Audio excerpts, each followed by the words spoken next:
Hi everyone. Can you hear me alright? Cool. You've already heard my first joke, which was thank you both for coming. I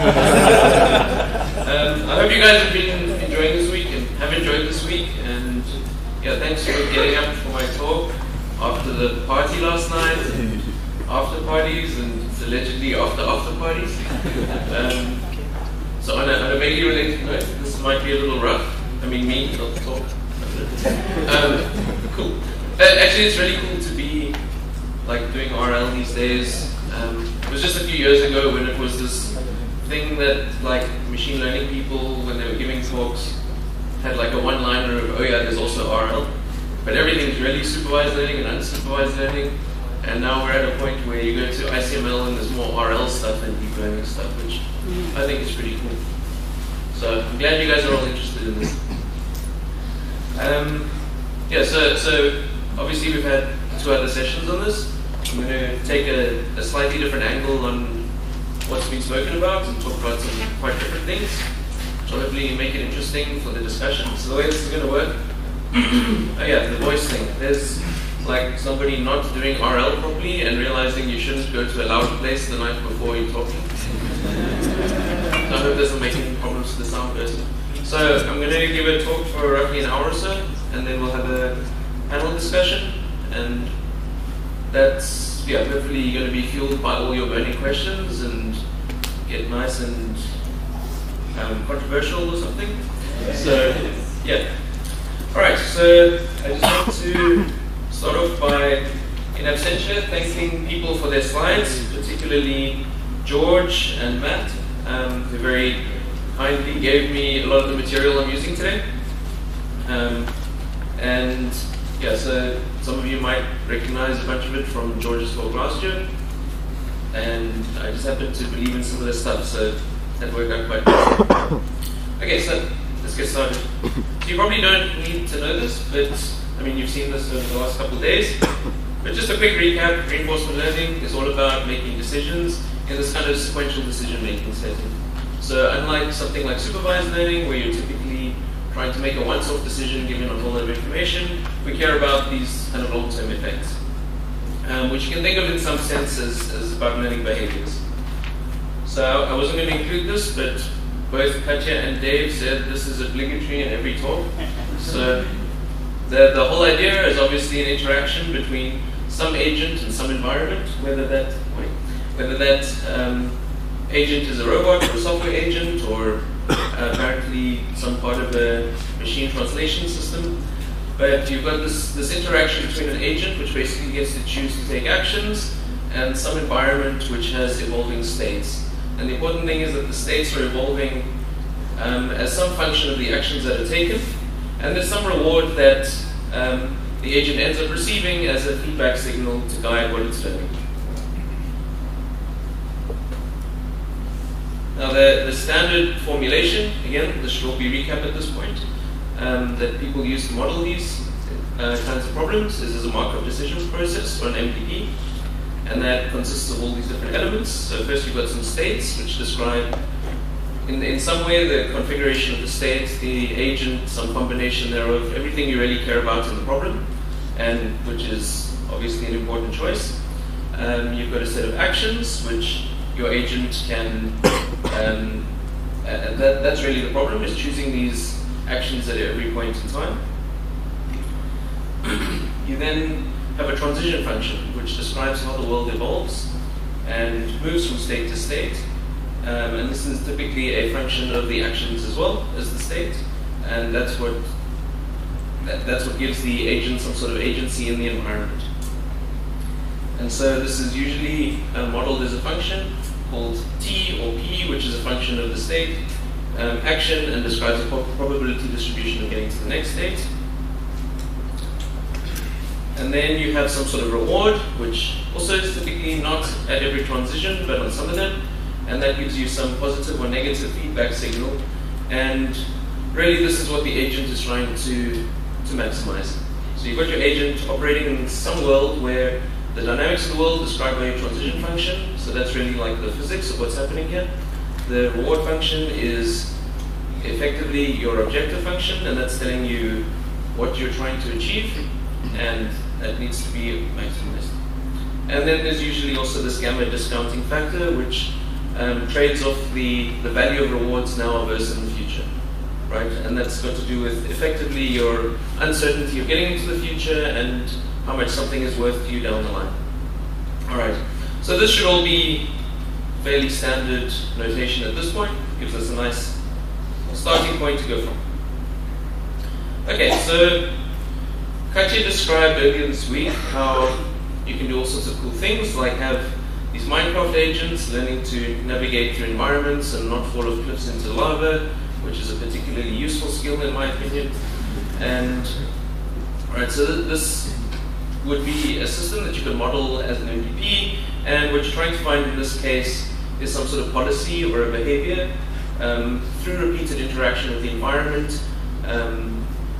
At each episode, you execute for a number of steps, you collect some reward, and you're updating some representation of something you care about in the environment, which ultimately gives you a policy or your behavior. So there's several different ways that you can go about trying to learn in these environments. So the one that's been covered the most has been this idea of policy search, which is directly trying to find a policy. So here you might have something like the reinforce algorithm, which describes how you can optimize the parameters of some policy, which you could represent, say, as a neural network. And as you gain experience in the environment, you want to update your idea of what the best policy for the task you're trying to achieve in this environment is. The other kinds of methods that were discussed, also in Katja's talk, were these value function based methods where you're trying to learn a value function. And your value function here gives you some estimate of how good is the state. Dave also talked at length about this.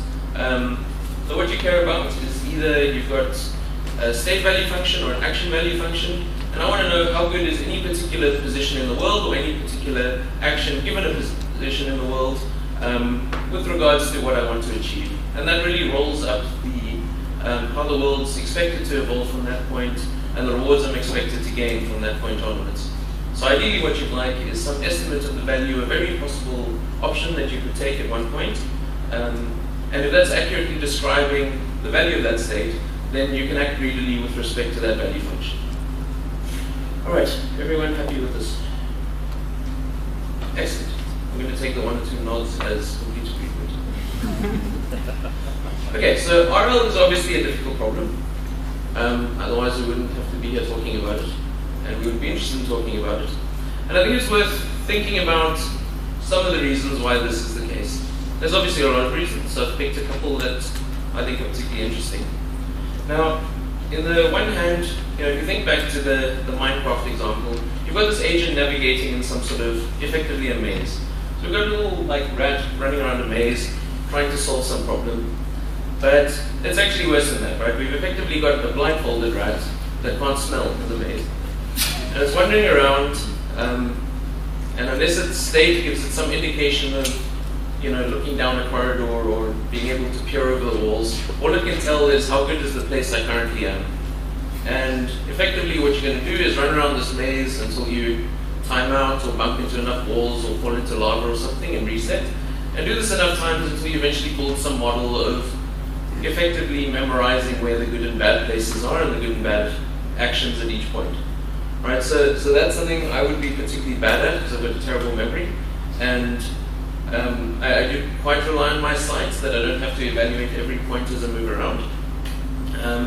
But effectively, you're not, unless you've learned things, you don't have any kind of notion of common sense or any notion of what might happen in the future, or if I start moving in one direction, where am I likely to head off? Right, these are all notions that have to be learned over time, either in the form of a policy or a value function or something like that. The next problem is that as you're moving around some environment, your rewards tend to be sparse and delayed. So when we talk about sparse rewards, what we mean is that most actions don't really give you any useful feedback. So if you think about something like chess or Go or any game like that, typically you'll get, you'll operate in this environment for some prolonged period of times, sometimes hundreds or thousands of actions, and then you'll be told you died, or you won, or you lost. And the challenge is then, did you pull a rabbit out of a hat in the last second? Did you act well the whole time? Did you set yourself up badly at the beginning? And effectively, you've got a whole chain of things that you've done along the way, and you've got to kind of figure out where the credit should be assigned to this. And again, that makes it more difficult, because when you've got a denser reward signal, if you knew at every point how good or bad something is, that would make your life a lot easier. Right, so okay, I kind of spoke about both systems. Right, the next thing that makes RL challenging is that you've typically got long action sequences. So if you think about trying to solve a problem, let's say you're trying to get from your B&B to the Endler, and you're driving, right? It's a small town, there's maybe a few times you have to turn, a few corners you have to take. And if you didn't know the place, you could run this over and over again, explore the town a little bit, and it probably wouldn't take that long before you started seeing the same places again. No offense, it's still on Bosch. But like, on the path from one to the other, there's a finite number of decision points. If you think about decision points maybe as intersections or traffic lights or circles or something like that. And so you can think about that as maybe every time you get to one of these decision points, you decide turning left, right, going straight, and maybe there's a couple dozen of these between the two locations. But what if you were thinking at a lower level? What if you're thinking about muscle activations? Right, fortunately, we tend to not do this, but there could be thousands or millions of kind of tiny, fine controls that you have to think about, right? So you think of turning the wheel. You're not thinking of how many degrees do I turn the wheel by, how hard should I push on the brake or accelerator. You tend to not even think of these as decision points, right? Even when someone might run across the road, these aren't really things that you're thinking about, but they're important to actually be able to achieve your task. So I'm just highlighting these as some of the major issues that cause problems when we're using reinforcement learning. So building on that, I'm going to list a few solution ideas that I think are worth thinking about. I'm going to discuss a couple of them. So in particular, these are ideas around being able to make predictions. If you can predict something about what's going to happen in the future, then that's really going to help you be able to make these decisions, right? If you don't have to try every option and every future of every option, that'll be able to narrow the search at each point. Another potentially useful idea is to be able to exploit the structure of the problem. And this can come down to a whole lot of different things. If you've got a good representation of the world, that's obviously going to help you learn. And the same for your actions. In the way that I've just mentioned, thinking in terms of the way you're turning your car rather than your muscle motion is a useful way of thinking about the problem. Also having a good reward structure, and particular structure to your reward functions, can make certain kinds of learning easier, which I won't really go into in this talk. And finally, if you can reuse knowledge in some way, then that's going to save you having to relearn things. Right? If you've invested a huge amount of time in learning to solve one problem, you can reuse it at a later point, then that's a particularly useful thing. Okay, so I'm going to focus on a couple of these, and we'll see where we go from there. So first, let's talk about making predictions. So there's a lot of ways you can do this, and effectively value functions can achieve this. But historically, there was always this idea of model-based versus model-free reinforcement learning. And the idea of model-based reinforcement learning talks about, can you explicitly learn your transition function and reward function? So if you've got these, then you can use them to plan into the future for whatever task you're trying to solve.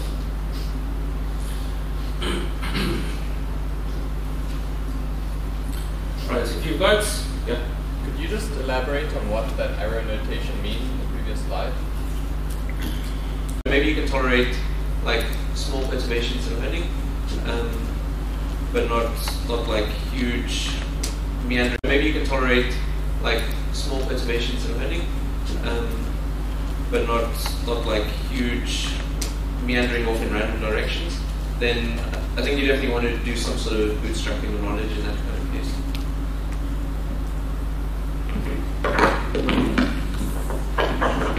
So I'm going to try and stir up some controversy. So this is could even be argued as a principle that we could argue for would be whether or not, what's the purpose of temporal abstractions? Like, are temporal abstractions there to help us understand the world, or are they there to kind of be executed like actions? And so a principle, and actually I'm not the first one to say this principle, this comes from Rich Sutton originally, but the principle is never execute options. And what that means is that the purpose of the temporal abstraction is only to understand the world, but it's really, really important to understand and model the world at all kinds of different levels of detail. But we should never actually execute them, we should never follow them all the way to completion, because at the end of the day we have to be interacting with the world at the lowest level of timescale, otherwise there's kind of missed opportunities all over the place. We should be responsive, we should, if something happens at the lowest times granularity, we should respond to it and be able to adapt. And so the extreme version of this, which I hope is controversial, is that you just never ever use these things. They're just there to help you understand. Like you want to kind of have a value function of like what would happen if I took this option, but you never want to kind of actually use it and kind of follow it and commit to it. That actually, and what's the alternative? Well, the alternative is that how do you do things like exploration at that kind of high level and kind of maybe you feel like you need commitment in your behaviour to be able to make sure you don't dither. As you mentioned, you kind of you want to be able to move around the world in big jumps. Well, the alternative is that you kind of just allow your function approximator to be sufficiently powerful to be able to express commitment, that it's able to have something like the capacity to say do the same thing I did last time, step again, and that's a kind of commitment that lets you sort of repeat the same thing multiple times or whatever it is. Commitment is something which can be pushed into the function approximator and learned, and then it's kind of able to learn how to do these things for itself. So yeah, so the extreme point I hope will generate controversy is never execute your temporal abstraction.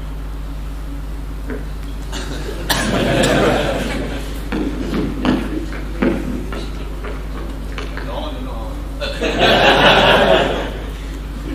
I think there's that. Like I see that point, and that's effectively then you want to use it as some sort of model that lets you look at different time horizons. But I think there's also value. It depends on things like the kind of stochasticity in the environment, and can you interrupt these things or not. So if you are in, navigating some straightforward building, and that includes being able to deal with the other people in the environment and so on, I don't think there's any harm in doing that. I think that certainly does speed up learning. And as I said earlier, I think it comes down to what your long-term intentions are of the problem. But yeah, sure, maybe your policies come up being slightly suboptimal. I tend to not usually care about optimality, but sufficiency or solving the problem approximately optimally. What's your take? Should we execute them or not? Not for learning, for inference time. So yeah, I mean, if you have again, I think it comes down to the amount of stochasticity and what kind of environment it is. If there's a lot of if you don't know how things are going to go and your options aren't sufficient to deal with that, then obviously you want to be able to either, if you've learned, you're obviously not getting the benefits of things like the exploration. But I would, in those kinds of environments, be happy to do it. Depends on your unknown unknowns, I guess.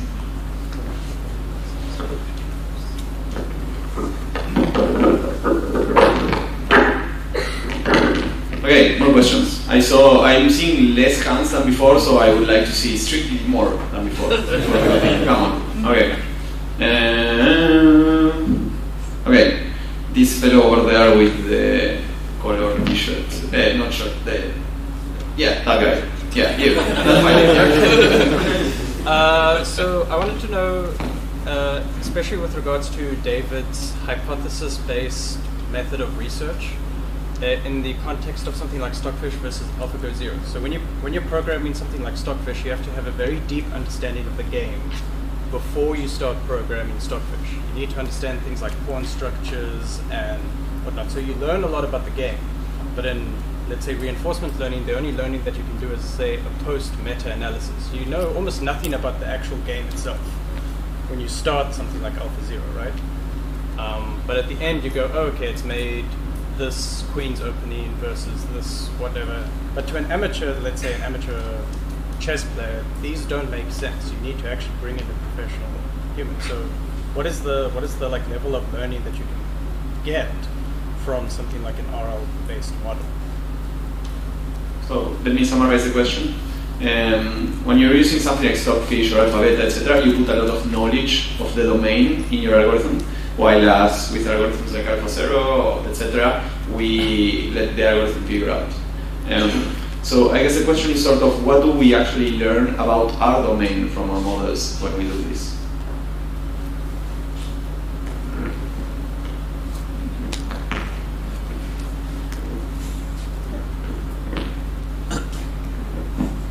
I think I want to argue that, that this is maybe the way to learn about our domain because it's objective. That we're not imposing we're not coming in with any preconceptions about what the right answer is to the problem. I think if you create something like Stockfish, it's an amazing piece of software, but the designers have come in with their preconceptions of what good chess looks like. And so the only thing that you can get out of it is good chess according to those preconceptions. Whereas if there's some other radically different approach to chess which ends up actually being better, it may not be possible to learn once you've imposed those constraints upon the system. And so I think the ideal way to learn about a domain is to start off with a blank slate and to say, well, tell me what the best solution is. I'm just going to define the problem and allow the algorithm to discover what it means to be optimal in that domain. It's harder, but if we can do it, then in some sense we've come closer to the truth of what really is good in that domain. And again, this comes back to the question of evaluation, which you brought up as well, which is, we have to be sure that we're evaluating this in a way that we get the answers which we actually want from the system. And we're providing it with typically a reward function, and we're asking it to optimize for that. And so we can only expect it to give us answers which are consistent with the reward function we've asked it to optimize for. So in that sense, we have to be careful about the reward we give to the system. We have to be careful about the way in which we evaluate the system to ensure that we are making progress. But I think in terms of learning, I feel like this is the right way to understand. And I think it is also useful to have people who understand the system. I mean, when we were doing AlphaGo, for example, we had a mixture of people with absolutely no Go knowledge in the team and people who were expert Go players. And that mixture was very useful because I think the experts were able to debug the system more effectively and say, actually, this move here, this really looks like a bug. Whereas having the people with no Go knowledge was useful there to keep us honest and make sure that we weren't kind of overfitting to our knowledge and keeping true to our principles rather than kind of picking on ideas that were that strong players felt were important due to their human preconceptions.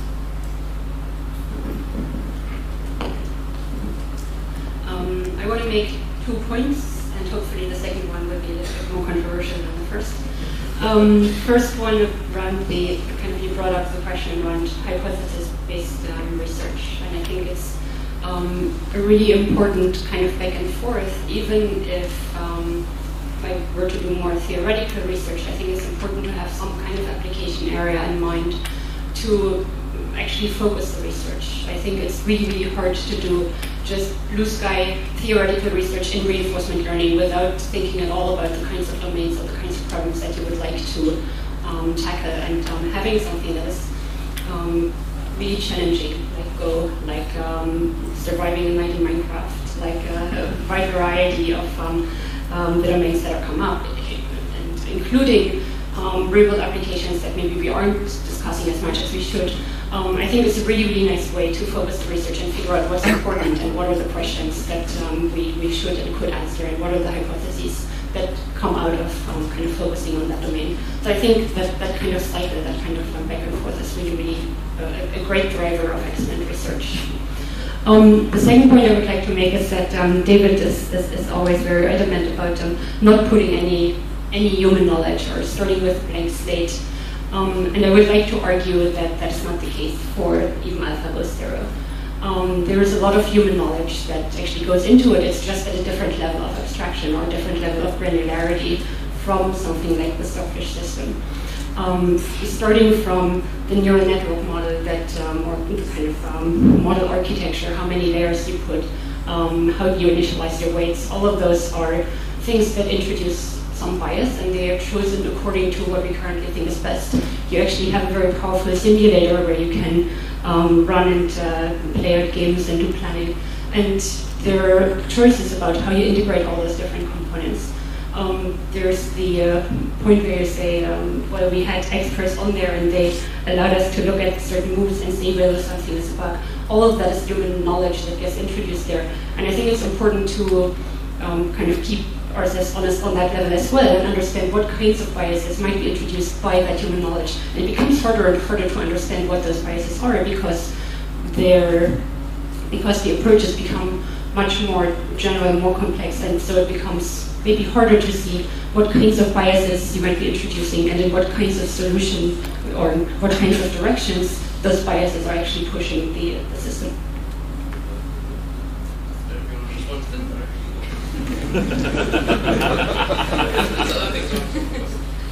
So let me respond. I mean, I should be clear first of all. I think one point I didn't make well in the talk about the kind of principles I gave yesterday is that I'm not religious about these principles. That to me they're kind of guidelines rather than a religion, and they're kind of I think it gives a direction to strive for rather than something to adhere to at all costs. And I think that we have to make compromises on all of them at the right times in order to make progress. But that we should make those compromises in the full awareness that they're compromises and we're trying to move beyond them. And that it's a means to an end, and that the end is to always push in the direction that the principles suggest. So that's the first point. With regards to then, not having human knowledge in, well, I would say, well, let's keep striving in that direction. The direction of history suggests that each time we're able to take out another level of human knowledge, we tend to facilitate going further with our algorithms.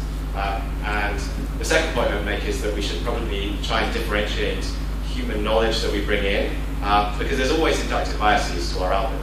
Which is absolutely right there, and we have those in AlphaGo as you do in any other system.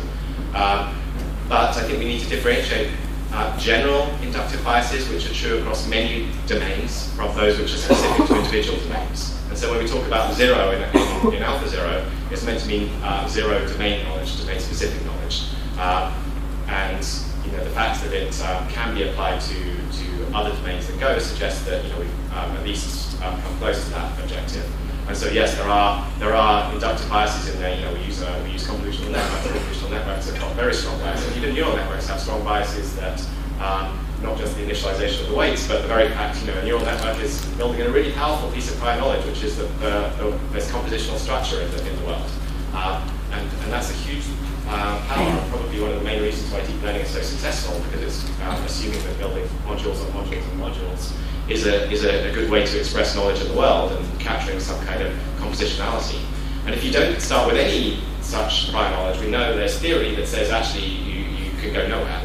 You're dead basically if you don't use any inductive bias. So I'm not trying to be religious to the point of saying, well, we have to have things which are general enough to deal with any Turing machine. That's not what's supposed to be meant by this. But it's supposed to mean let's push in that direction and be as close to the principle of zero as we can, and that each time we take a step in that direction, evidence historically has led to improvements.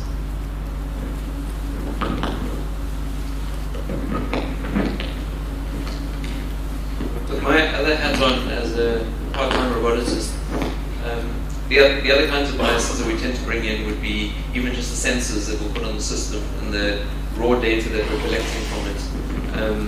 And that certainly comes from domain experts. We know that cameras are pretty useful ways of getting around the world, and we're reasonably biased towards science and so on.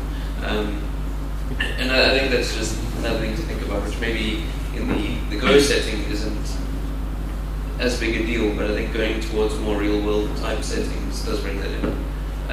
The other thing, just getting back to the original question, was just to talk about what knowledge you get out of it. And I think I was thinking there's an analogy to the way people tend to do supervised learning, that you might have some be trying to make some predictions about what's happening with customers or something from a huge data set. And you're putting in a lot of knowledge of the kind of information that you're gathering in the first place. But everyone tends to go through this exploratory data analysis phase, and you'll look at the results and say, what does this mean? I think it's very much the same thing when behaviors, when you're tinkering around with some RL algorithms and you get some weird behavior out, you go and inspect your reward functions and you think, what weird thing was I actually telling this to do that I didn't realize? And that tends to give you a lot of insight into the problems that you've crafted, possibly in not thinking everything through completely.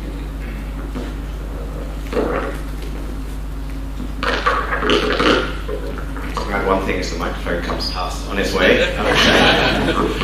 which is just actually just an interesting comment about the development of AlphaGo. You mentioned that there are inductive biases present, and this is about the kind of knowledge that we pull out of the system. And it is absolutely true that there are inductive biases because we see the same kinds of almost no matter what the algorithm is, right, whether you start with supervised learning or reinforcement learning, the particular choice of architecture that we use led to the same kind of problems, like these delusions. We could see they kind of tracked the same progress. We had a kind of set of problem positions, and we found that the same problems occurred at the same stage of training every single time, no matter what the starting configuration was. Almost invariant of the particular algorithm we used, we saw the same kind of knowledge curve, like with the same kind of mistakes being made, but then eventually getting past them. And so that suggests that there are kind of, absolutely inductive biases which express themselves in strange kind of ways to produce errors, which are very different to the ways that humans make error. And I think that issue is probably going to arise in many domains. Okay. Questions.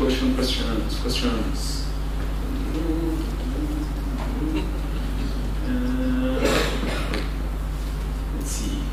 The gentleman over there, let's see. Or, yeah, I don't know. Okay, let's do first here and there. So from reading a couple of papers, it seems like model-free reinforcement learning is much more popular than model-based reinforcement learning. Why is this? Is this because coming up with a good model is very difficult, or is there some other reason why this is the case? Excellent question. It's one of the ones that I had in my little list that I scribbled the last hour. Anyhow, so model-free algorithms tend to be much more successful, at least we see them proportionally much more in papers, let's say, than model-based algorithms. Is it because the models are not good, or is it because model-based algorithms have fundamentally different properties than model-free that may not be as successful as the ones as model-free?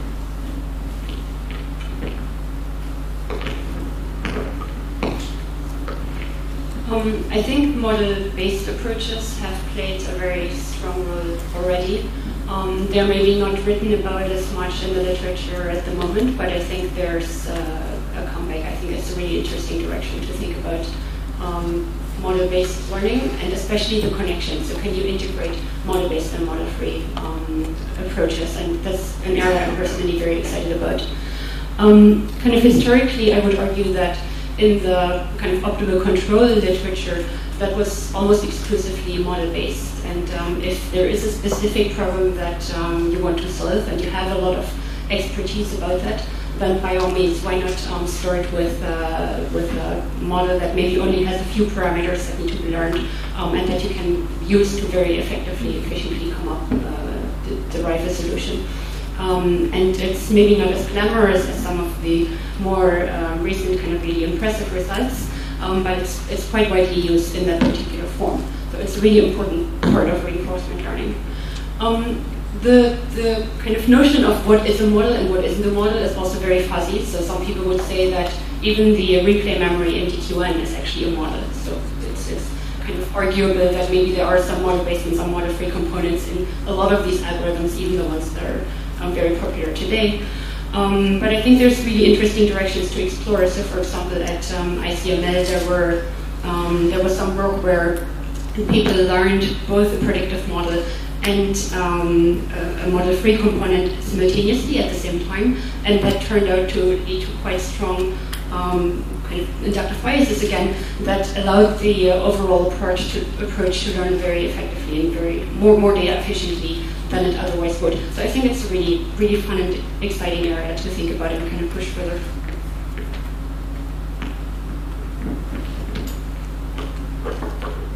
I agree that it's a fun and interesting direction. I think there's a lot of reasons, but I think a lot of the problems people have been looking at recently are the kinds of things that you can very nicely optimize a policy for. And yeah, as you said, you get some very nice, sexy results around that. I think particularly if you're looking at different kinds of problems, maybe more in, say, the multitask setting, where there's a lot of different things that you might want to achieve, it makes sense to have some sort of knowledge base that's not really rolled your transition model and your reward model, that you can tease apart the different pieces and use them as you need them for different components of the solution. And I think depending on the kinds of problems people look at, you'll find different methods tend to become more popular as a result of that. So I think things are changing a bit on that front, which is exciting.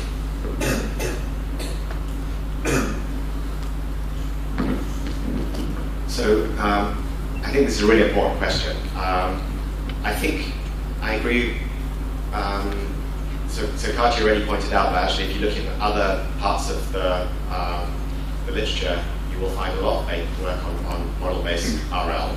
And historically, there's also been a lot of work on model-based RL. So I think we're in a moment where model free seems to have the upper hand, but the broader picture hasn't always been that way. Now, I think we have to ask ourselves, why are we in that moment? So I think that's really the question. And I think we can maybe give an answer to that, which is that we're trying to deal with kind of larger scale, messier kind of problems than perhaps have been dealt with in those other parts of the literature, where models work really well when you can build a really precise model.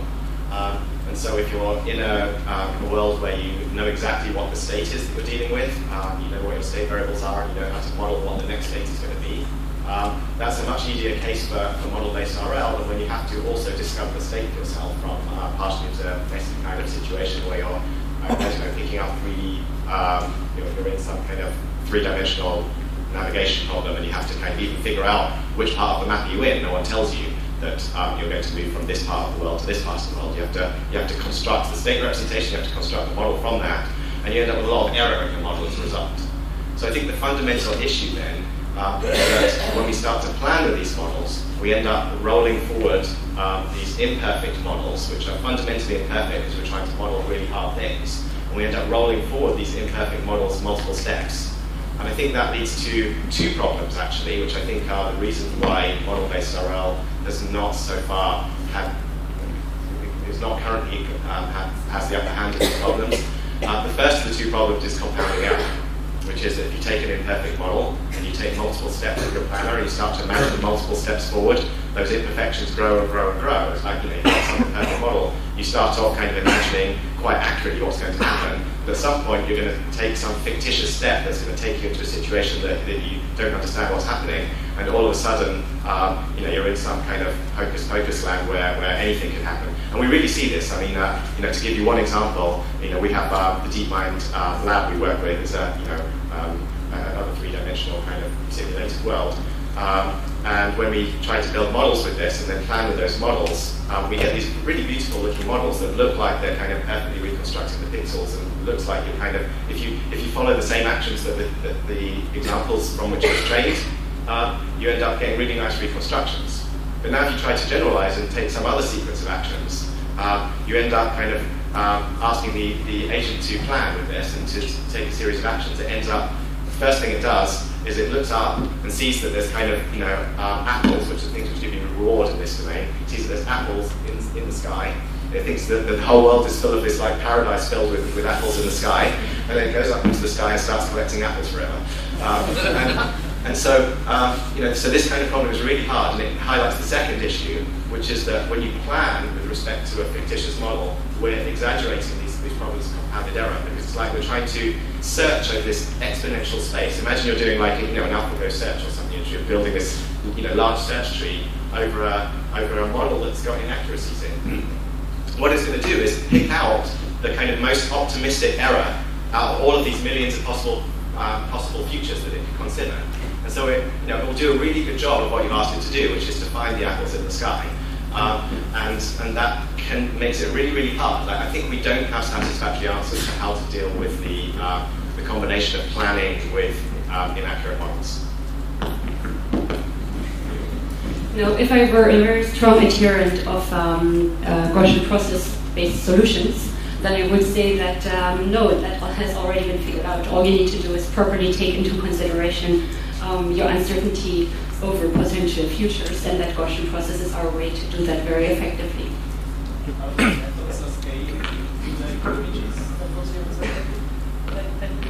So then the obvious response would be, well, are there Gaussian process-based methods that actually scale to very high-dimensional spaces, such as images? And then people like my colleague Mark Dyson-Wolf and others in the area would say that there's been a lot of progress made in making Gaussian processes scaled up to very high-dimensional spaces, and that any moment now they'll be able to scale up to the types of problems. But I think the underlying kind of argument that the key question is how to accurately capture uncertainty in these models is a very good one, and it's a very good kind of approach to deal with, for example, compounding errors that happen during planning. There was a paper on arXiv from a group at UC Berkeley that is called Learning in a Handful of Trials, or something along those lines. And there they looked at exactly this problem of finding scalable, cheap approximations using, for example, ensembles of stochastic units that would appropriately capture this uncertainty, and showed that that could be a very effective way. And this is really exciting because this could lead to much more data efficient approaches than what we currently have.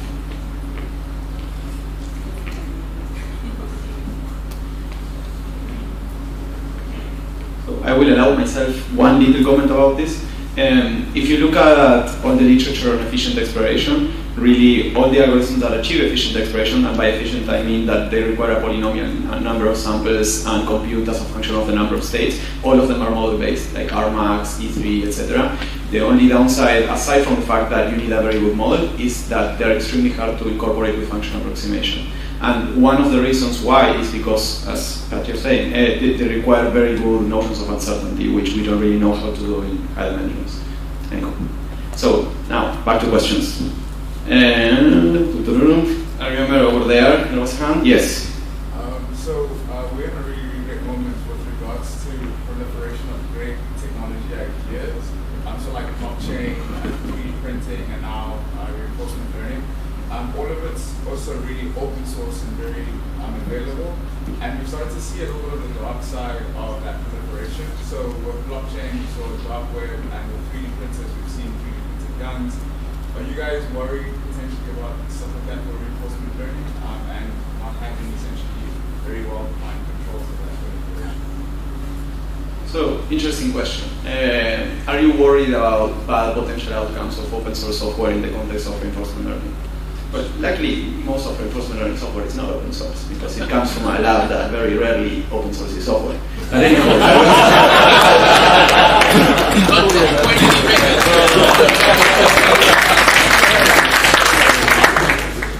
and with that being said, I will pass this.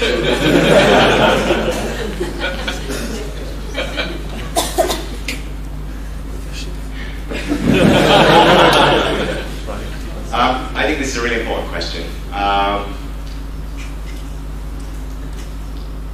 So I think we have to take this seriously. I mean, I think we have to be aware that anything we do may be used for good or for evil. From a personal perspective, I think we have to treat this like any tool that's been made available to humanity. You know, it's been the same is true for other technologies which are agnostic to their use. I mean, even a computer, it can be used to in hospitals to do great things, or it can be used in missiles. And I think we have to have faith that humanity tends to use technologies more for good than evil on the whole.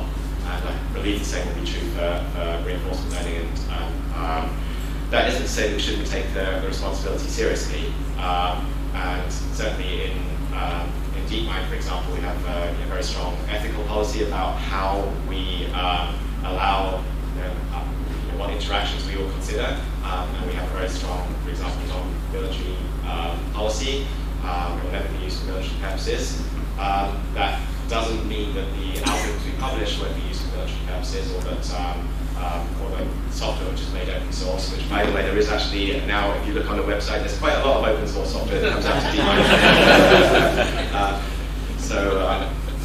I think it's not completely true that it doesn't open source, and there's many people who choose to do so.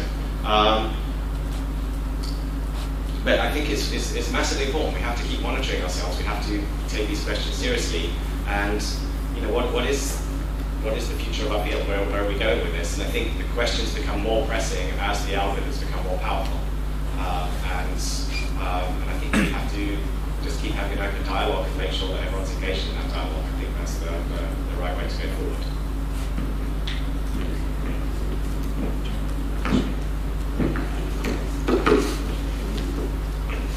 Yeah, on my side, I'm less worried about like the malicious use of these technologies than people misspecifying things like reward functions, the whole value alignment problem. If you've worked in any corporate, you'll see that it's impossible to incentivize people to do what you want them to do.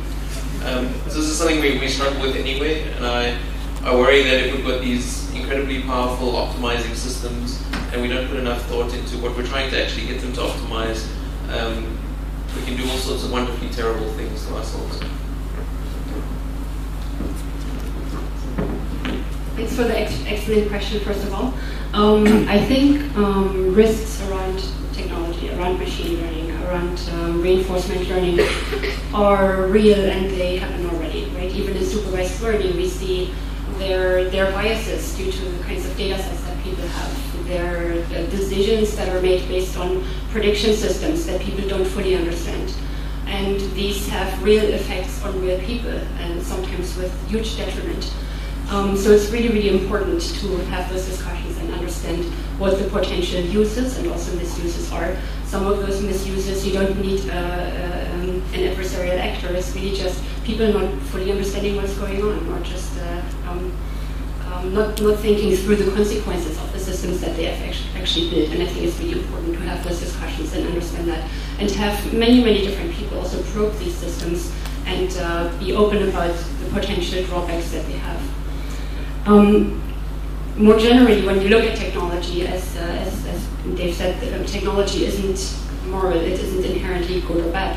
What's good or bad is the kinds of uses we put it to. And in terms of trying to prevent abuse of technology, there are two ways to deal with technology generally. There's either containment, for example, nuclear resources, they're contained and people try to control that as much as possible, or there's democratization. So you have as many people as possible able to understand the technology and affect how it, influence how it's being used in society. And I think reinforcement learning in AI more generally is the latter one. And to me, that's one of the most important reasons why I'm here and trying to share that knowledge with as many people as possible. It's really important to share it with as many diverse people as possible, so that there's really broad participation, so that people all over the world can understand what these technologies can do, how they can change the world, and hopefully change the world for the better. By the way, thank you for including reinforcement learning alongside blockchain and 3D. That's great. Yeah, we're a buzzword. The gentleman over there in the back. Hi. One of the, you can't hear me very well, right? Yes, but I will go there just in case. Alright, I can hear you better now. Thank you. Hi. One of the reasons I'm very excited about reinforcement learning is because it's so fundamental as a principle that describes learning. Like, it's based on like common sense, like psychology, and I really admire that. And but I find, at least I don't think it completely captures the full range of technologies that nature provides to a species for learning. And so I was wondering if there are there's any research to incorporate other kinds of other processes like evolution, or I don't know, any other means by which knowledge is transferred through generations or across populations into the core framework of reinforcement learning. Cool. So I think the question was essentially, are there ways and avenues of research that are being thought out on how to incorporate evolution and other methods that essentially allow us to learn better and pass information through successive populations into the reinforcement learning framework and ideas?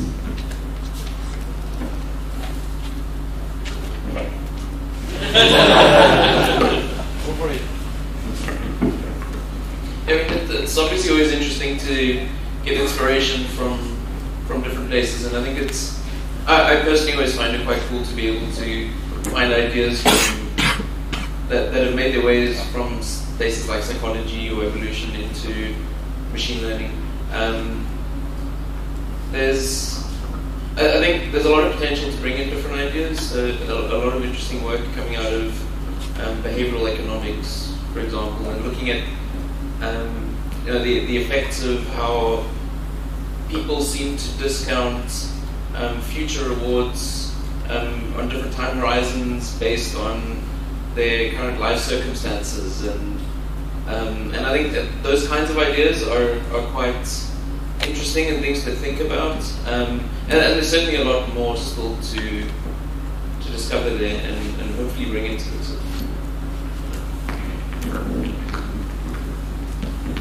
So one connection that I'm really interested in is the kind of how people or how generally agents learn when there are other agents present. So that's why I'm particularly interested in these multi-agent learning kinds of scenarios. None of us grows up in isolations. We all learn from each other, and it's a very effective way to learn from others' experience.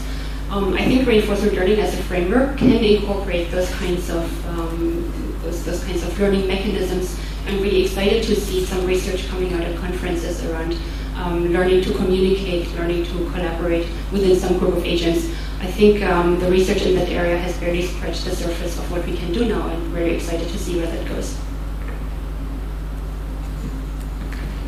Thanks for the great question. So first of all, I would say there's actually been a long history of people trying to combine other ideas such as evolution with reinforcement learning. I mean, stretching back a couple of decades, there's work by Michael Lippmann and others looking at how to have a population of agents who are each doing reinforcement learning and trying to work together to actually evolve a kind of meta level of each agent actually doing RL, but then having this meta level of evolution on top of that. It's an old idea that has had some success in the literature. It's recently been rediscovered and reused. Actually, the success story I mentioned on Catch the Flag made use of a kind of meta level of population-based training, which you can think of as serving the same purpose as a simple form of evolution. Having said that, I mean, my personal belief is I think these ideas may well be important, and maybe it's my own bias, but I find that until we've solved that fundamental question of how, whatever knowledge evolution gives the agent, that's its starting point when it's born, and there's still an open question of how, from that birth point, with whatever knowledge it has, how far can it get pushed during its lifetime to achieve the maximum level of reward that evolution's asked it to, has bestowed it with. And until that question is solved, I feel like that is maybe, at least for me, the pressing question. And then there's this secondary question, which I agree is also interesting and has value, but somehow I feel like the priority has to be on the pressing question, which is whatever knowledge you're given, whatever task you're asked to solve, how do you solve that task? How does, through experience, how can an agent learn to push as far as possible to along that course? I want to ask a follow-up question to that. If you have something open-ended, like given the knowledge that an agent has, how far can we push this? How do you know you're done? Is there something you can compare to?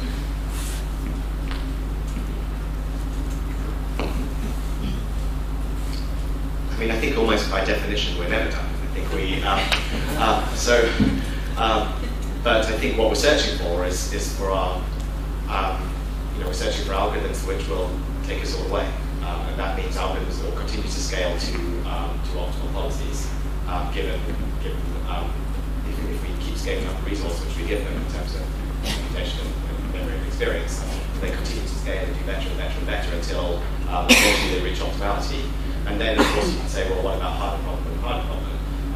And so, in a sense, we're not done, but ever. But I think that's only to say that the research question will always be there. Can we scale more effectively? But I think, to me, when will it become less of a pressing question? I think it will be a less of a pressing question when we have algorithms which robustly continue to scale and will asymptote no matter what problem they're given. And at the moment we're in a situation where we don't have any such algorithms really. That we can't robustly guarantee that any of our algorithms will be guaranteed to converge to an optimal policy in a problem of arbitrary complexity. So I think the search is on for examples of algorithms which do better than ones we have, and of course there will always be improvements along that, but I feel that we're still at a point where we're still at an early stage where things are unstable and things can go wrong and you start with a problem that doesn't necessarily work out of the box. And so I think that's why it's still pressing. So one way in which I could interpret what you just said is that it argues for essentially taking all compute resources that we have in the world and just find something and see how far we can scale up and just basically use all the compute resource or turn the world into an entire computer data center that allows us to just keep scaling up. So it's almost like an argument for scaling up for the purpose, for the sense of scaling up. So I think what I mean by scalability is that whatever level of resource you give to your algorithm, it will make effective use of that resource.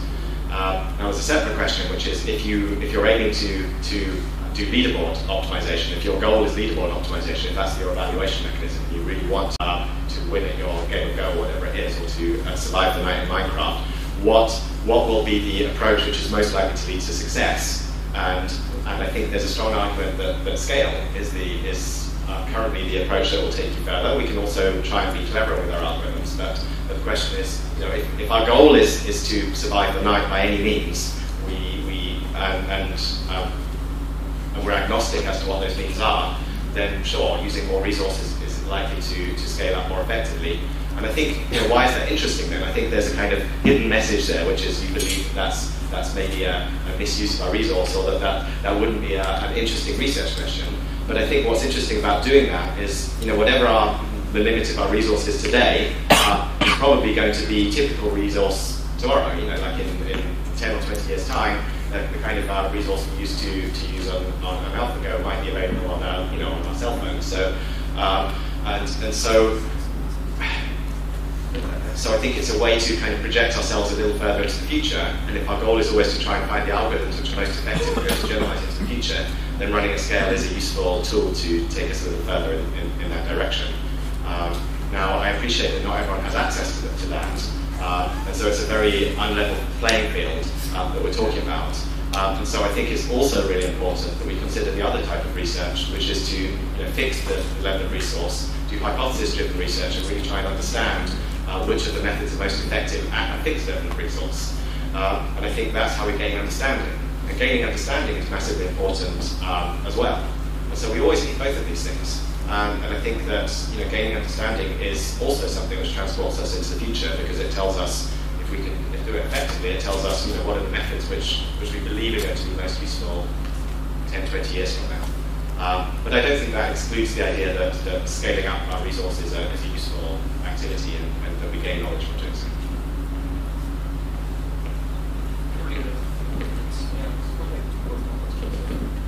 So I think we're going to do the last two questions. So really, if you feel like you have an urge to ask anything, please raise your hand.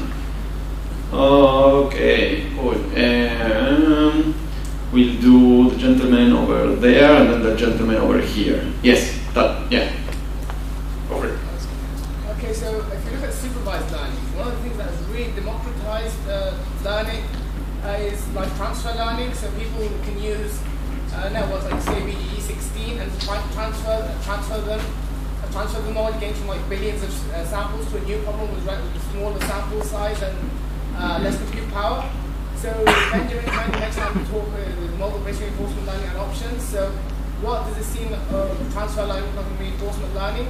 And can we use transfer learning, say, from models trained from like supervised models? So can we take a model that was trained for a supervised problem and try to transfer that to a reinforcement learning problem?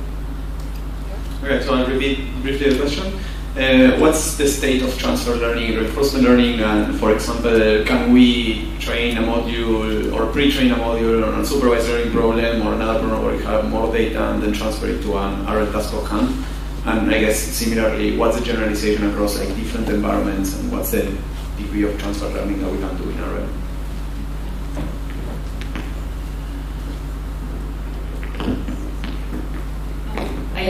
Thanks for the really good question. There is work in transfer learning for reinforcement learning, and the one that I'm most aware of is in the area of robotics. So there, people very frequently run into this problem that you'd like to train on a simulator where you can safely and easily and quickly generate a lot of experience, and then you want to transfer that to real-world robotics. And that has seen quite a lot of success over the past few years. One very recent work that OpenAI just put a blog post out is this work on dexterous manipulation, where they entirely trained in simulation and then were able to transfer this directly to a real-world robot. And it's really interesting to see how they did that. One is that they used a form of observation where they only considered the positions of the fingertips of the robotic hand, and then they used kind of pre-processing on the image when they transferred that to the real-world task. So that was really effective, and it's really encouraging to see those kinds of transfer actually working very well. Thanks. I think that's a really interesting question. The challenge is always the fact that the domains are quite different in reinforcement learning in terms of requiring interaction rather than some data set that you can collect offline. So in a sense, we get that power through simulators, that you was mentioning. So like your robot simulators and a lot of the domains that are out there, like the OpenAI GYMP and that kind of thing. That's taking the first step towards having standard data sets the way that supervised learning tends to have. I think because there's so many different ways that you can do transfer, there isn't really, it's quite difficult to have things like particular pre-trained networks that you can download and fine-tune. I think it would be interesting to see things like that, like collections of options in certain standard domains that are pre-trained, maybe particularly in domains that start becoming really resource intensive to do that. But I do think the challenge is that there's so many different options for doing transfer that it would be nice to see the community settle on a couple of things that are worth distributing, and maybe use some of the DeepMind type resources to train some things that people could use in their own experiments as kind of starting points for different kinds of transfer projects.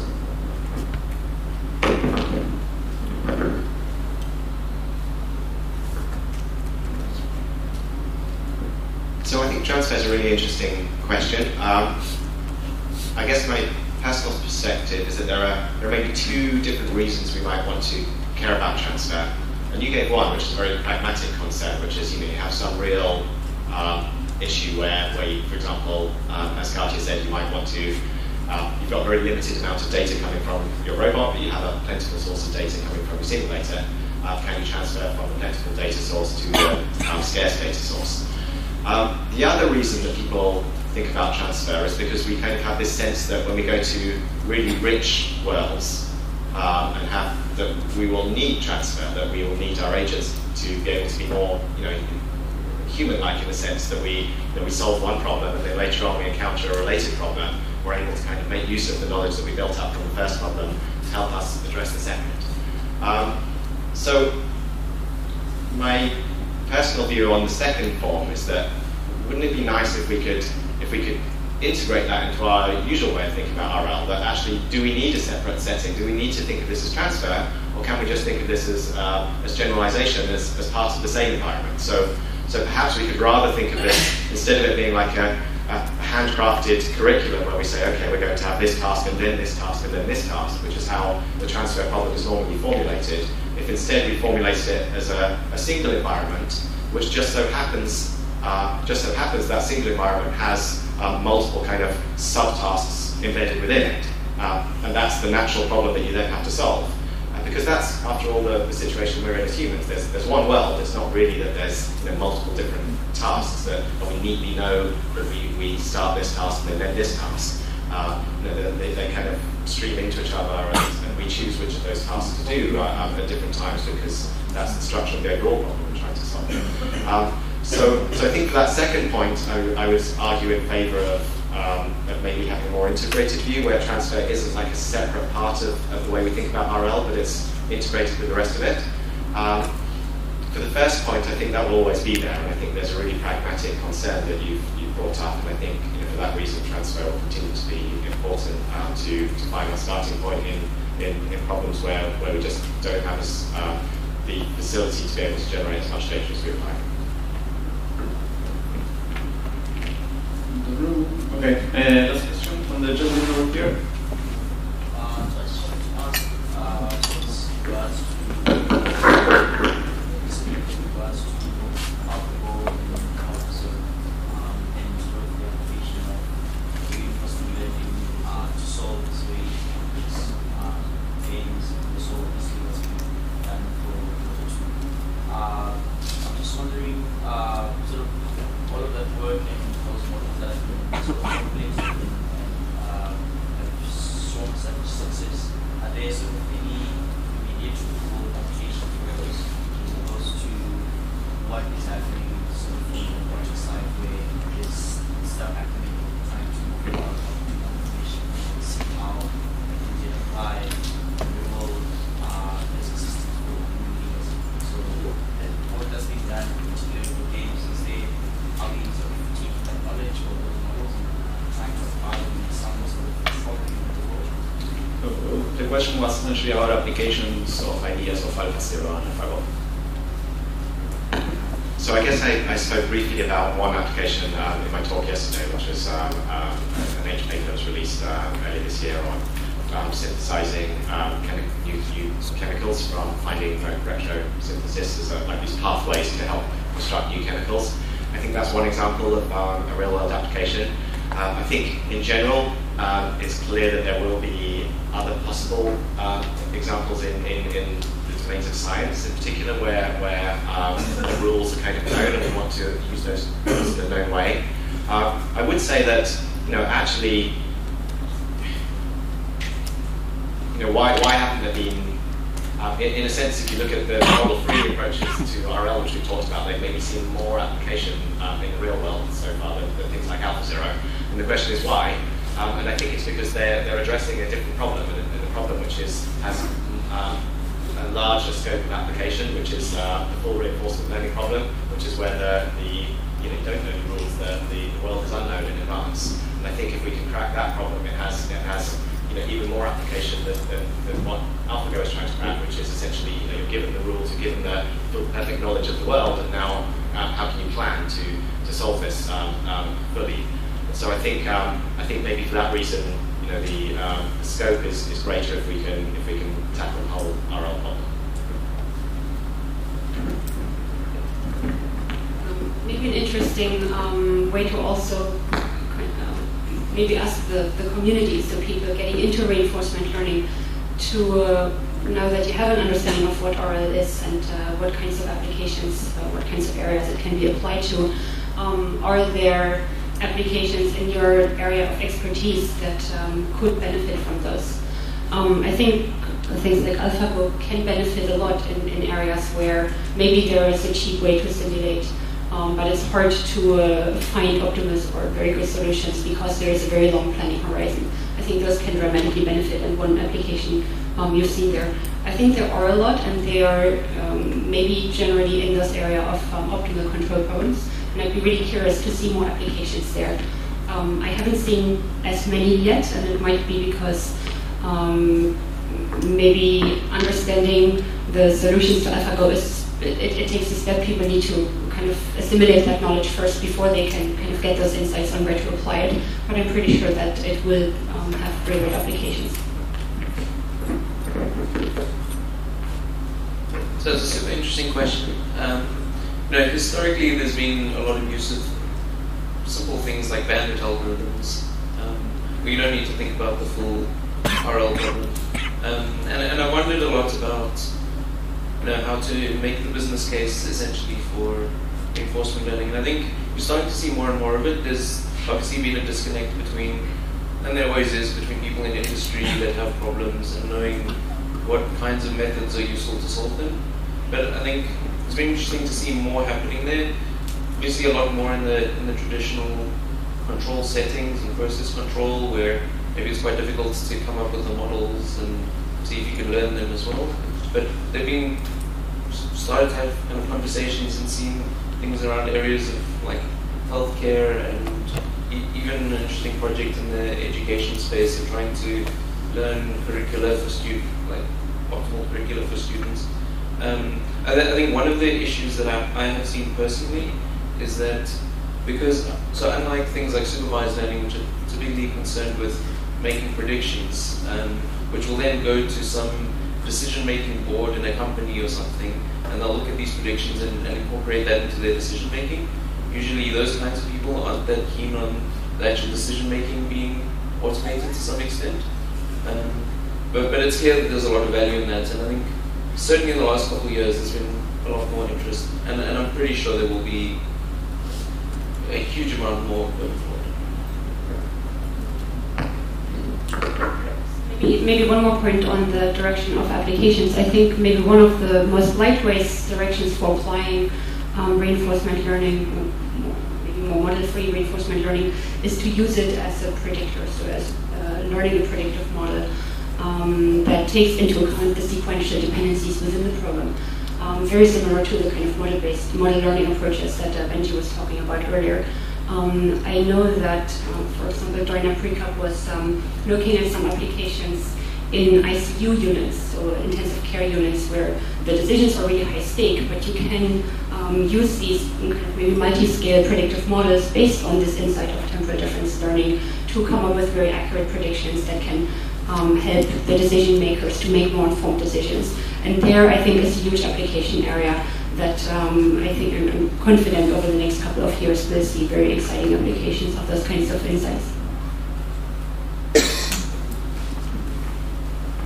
Without further ado, I would like to conclude the panel and thank you everyone for being here, and thanks to the speakers for engaging.